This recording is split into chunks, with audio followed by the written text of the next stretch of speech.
अस्सलाम वालेकुम। आज हम स्टार्ट करेंगे chemistry 11 chapter 4 stoichiometry topic 4.3 theoretical yield, actual yield and percentage yield. What is theoretical yield? Theoretical yield is the maximum amount of product that can be obtained from a chemical reaction.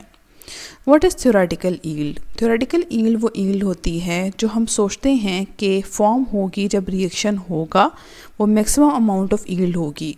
जैसे for example हम लेते हैं, मैंने आपको जैसे last class में example बताई थी ए और बी की, और मैंने आपको कहा था अगर एक ए रिएक्ट करेगा एक बी के साथ तभी जाके ए बी की फॉर्मेशन होगी। और मैंने आपको कहा था कि हम अगर 10 ए ले लें और 8 बी लेंगे तो जो हम कम लेंगे वो हमारा लिमिटिंग रिएक्टेंट होगा और प्रोडक्ट उसके अकॉर्डिंग बनेगी। इसका मतलब है कि टोटल 8 ए बी बनेंगे, क्योंकि 8 ए बी बनने के बाद बी सारे कंज्यूम हो जाएंगे और ए रह जाएंगे एक्सेस में। 8 जो अमाउंट हम सोच रहे हैं कि ए बी की फॉर्म होगी ये थ्योरेटिकल यील्ड है। ये वो मैक्सिमम यील्ड है जो हमें लगता है कि अगर रिएक्शन बिल्कुल ठीक हो गया तो जो मैक्सिमम यील्ड फॉर्म हो जाएगी वही हमारी थ्योरेटिकल यील्ड होगी।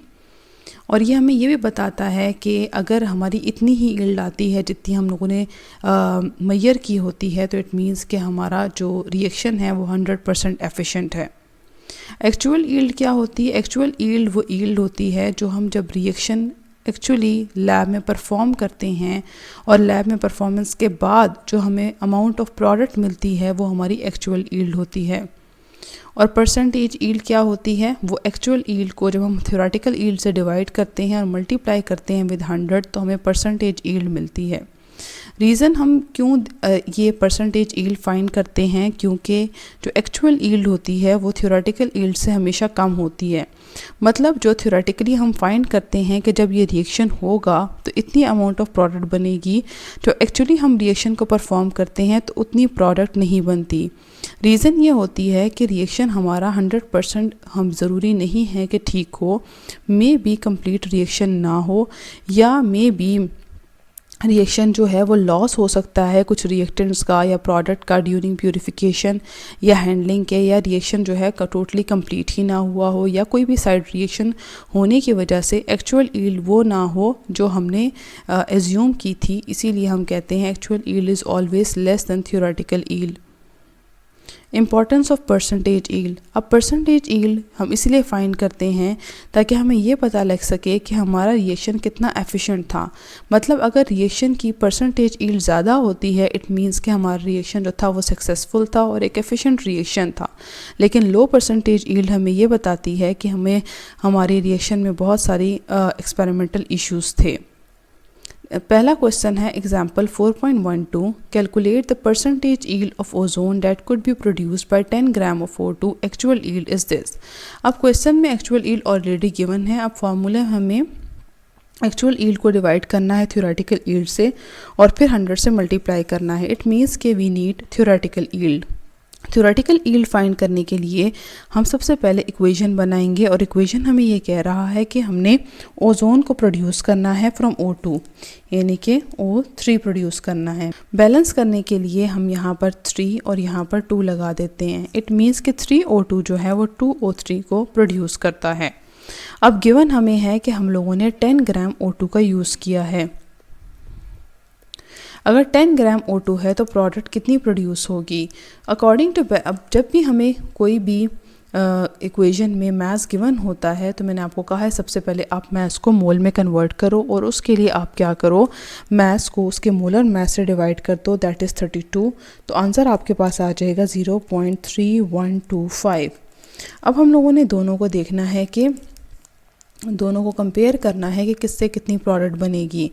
अब देखिए oxygen according to balanced chemical equation जब 3 मोल्स O2 के यूज़ करते हैं तब जाके 2O3 प्रोड्यूस होता है।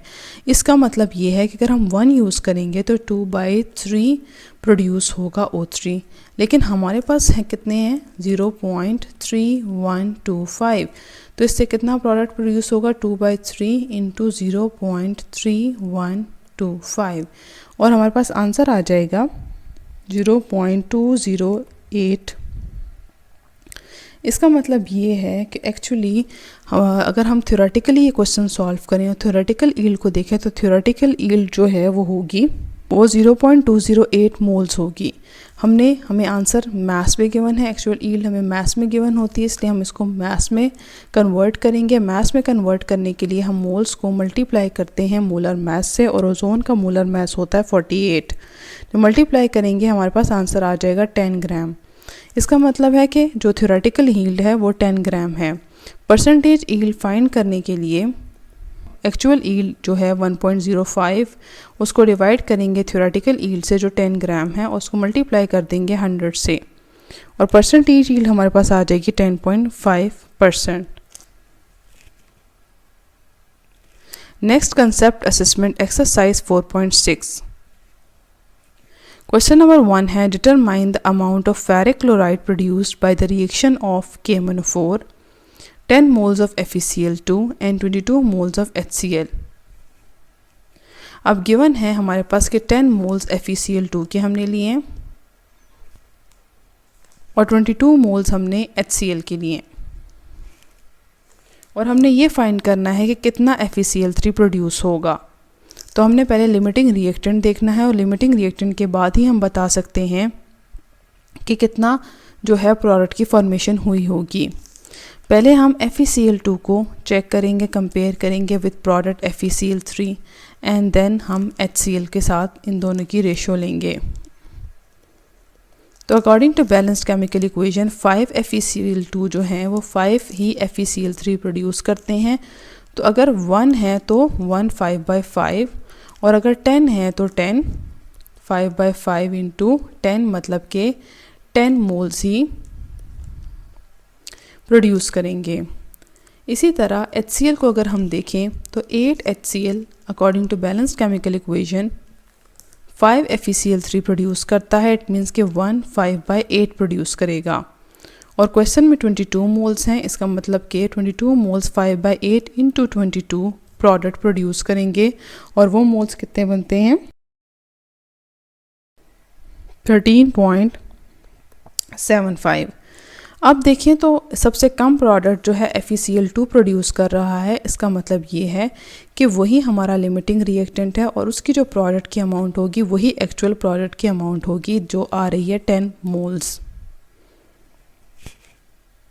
यहाँ पर मोल्स गिवन है, मोल्स को मास में कन्वर्ट करने के लिए हम 10 को मल्टीप्लाई करेंगे फेरिक क्लोराइड के मोलर मास से, जो है 162। आंसर आ जाएगा 1620 ग्राम्स। नेक्स्ट है, baking soda is commercially prepared by passing ammonia and carbon dioxide through saturated solution of NaCl। If 20 gram of NH3, 30 gram of CO2 and 40 gram of baking soda is produced, then calculate percentage yield of baking soda taking NaCl and H2O in excess। हमें ये जो value given है product की, this is actual yield जो आई है। हमने अब theoretical yield find करके परसेंटेज यील्ड को फाइंड करना है। थ्योरेटिकल यील्ड फाइंड करने के लिए हम ये चेक करेंगे कि लिमिटिंग रिएक्टेंट कौन सा है, और लिमिटिंग रिएक्टेंट से ही हमें पता लग जाएगा कि लिमिटिंग रिएक्टेंट हमें कितना प्रोडक्ट देगा।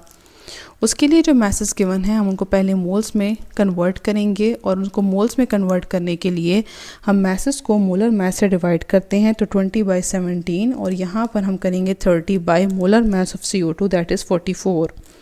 20/17 आंसर आएगा 1.7, जबकि ये हमें देता है 0.608 मोल्स। अब हम इन दोनों को कंपेयर करेंगे प्रोडक्ट के साथ, इनकी रेशो लेंगे।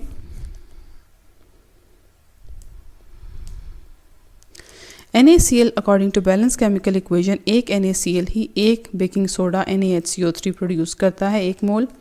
तो इट मीन्स कि अगर 1.7 मोल्स NaCl के लेंगे तो 1.7 मोल ही प्रोडक्ट बनेगा। अब हम ले लेते हैं CO2 और बेकिंग सोडा का हम कंपैरिजन कर लेते हैं। According to balance chemical equation 1 ही प्रोड्यूस कर रहा है, इट मीन्स के 0.68 मोल 0.68 ही प्रोड्यूस करेगा। अब कम प्रोडक्ट हमें कार्बन डाइऑक्साइड दे रहा है, it means carbon dioxide limiting है, और प्रोडक्ट उसी के अकॉर्डिंग आएगी, और वो आएगी 0.68 मोल्स। अब सबसे पहले मास में कन्वर्ट करने के लिए हम 0.68 मोल्स को बेकिंग सोडा के मोलर मास से, दैट इज़ 84, मल्टीप्लाई करेंगे और आंसर आ जाएगा 57.12 ग्राम्स। तो जो ये ईल्ड आई है ये हमारी थ्योरेटिकल ईल्ड है। परसेंटेज ईल्ड फाइंड करने के लिए हम एक्चुअल ईल्ड को डिवाइड करते हैं थ्योरेटिकल ईल्ड से जो है 57.12 और मल्टीप्लाई करते हैं 100 के साथ। आंसर हमारे पास आ जाएगा 70.02। तो इट मीन्स कि ये हमारी आ गई है परसेंटेज ईल्ड। आई होप कि आपको सारे न्यूमेरिकल्स इस टॉपिक के रिलेटेड समझ में आ गए होंगे। Thank you so much. अल्लाह हाफिज़।